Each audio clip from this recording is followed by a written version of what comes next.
अस्सलाम वालेकुम वरहमतुल्लाहि वबरकातुहू। आज हम करेंगे सूरह यूनुस, जिसमें हज़रत मूसा अलैहिस्सलाम का वाक़या बयान किया गया है और सूरह यूनुस में क्या तफ़सीलात बयान की गई हैं, ये मैं आपके साथ आज डिस्कस करूंगी। बिस्मिल्लाहिर्रहमानिर्रहीम। फिर हुआ ये कि मूसा पर कोई और नहीं लेकिन खुद उनकी कौम के कुछ नौजवान फिरऔन और अपने सरदारों से डरते डरते ईमान लाए कि कहीं फिरऔन उन्हें ना सताए।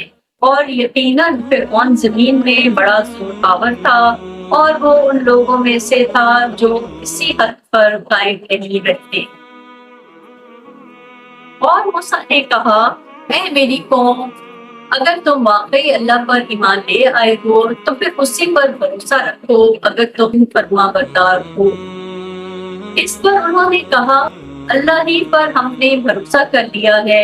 ऐ हमारे परवरदिगार, हमें इन जालिम लोगों के हाथों को आजमाइश में ना डालिए और अपनी रहमत से हमें काफिर कौम से निजात दे दीजिए। और हमने मूसा और उनके भाई पर वही भेजी कि तुम दोनों अपनी कौम को मिस्र ही के घरों में बसाओ और अपने घरों को नमाज की जगह बना दो और इस तरह नमाज कायम करो और ईमान लाने वालों को खुशखबरी दे दो। और मूसा ने कहा, ऐ हमारे परवरदिगार, आपने फिरऔन और उसके सरदारों को दुनियावी जिंदगी में बड़ी सच धज और माल दौलत बख्शी है। ऐ हमारे परवरदिगार, इसका नतीजा ये हो रहा है कि वो लोगों को आपके रास्ते से भटका रहे हैं। ऐ हमारे परवरदिगार, उनके माल और दौलत को तहस नहस कर दीजिए और उनके दिलों को इतना सख्त कर दीजिए वो उस वक्त तक ईमान ना लाए जब तक दर्दनाक अज़ाब आंखों से ना देख लें। अल्लाह ने फरमाया, तुम्हारी दुआ कबूल कर ली गई है। अब तुम दोनों साबित कदम रहो और उन लोगों के पीछे हरगिज़ ना चलना जो हकीकत से नावाकिफ हैं।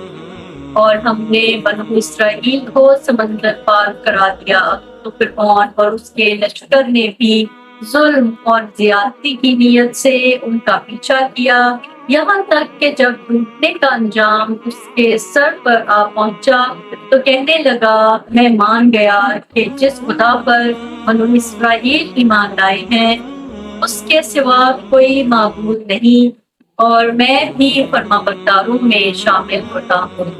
जवाब दिया गया कि अब ईमान लाता है, हालांकि इससे पहले नाफरमानी करता रहा और मुसलसल फसाद ही मचाता रहा।